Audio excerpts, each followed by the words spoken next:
70 feet गहराई में स्थापित एक शिवलिंग जिसके दर्शन साल में सिर्फ 3 घंटे हो पाते हैं। काशी विश्वनाथ मंदिर से भी पुराना एक कुआं जिसके नीचे से जाता है नागलोक का रास्ता।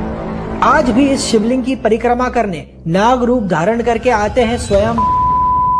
और आज हम चलेंगे वाराणसी के जैतपुर में स्थित करकोटक नागेश्वर तीर्थ की यात्रा पर, जिसे नागलोक का दरवाजा माना जाता है। लगभग 3000 साल पुराने इस तीर्थ से जुड़े अनेक रहस्य हैं।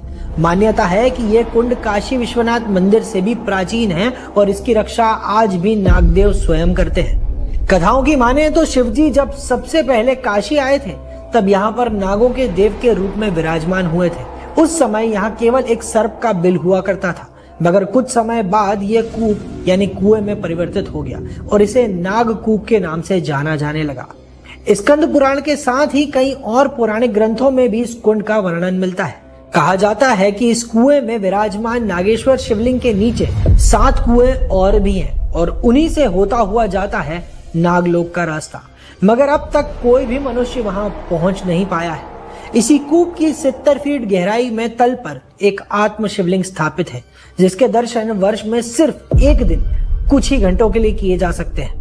परंपरा अनुसार नाग पंचमी के 2 या 3 दिन बाद इस कुंड का जल खाली कर शिवलिंग की पूजा अर्चना और श्रृंगार किया जाता है, मगर जैसे ही पानी खाली करने की मोटर बंद होती है, खाली कुएं में जल अपने आप तीव्र गति से फिर से भरने लगता है।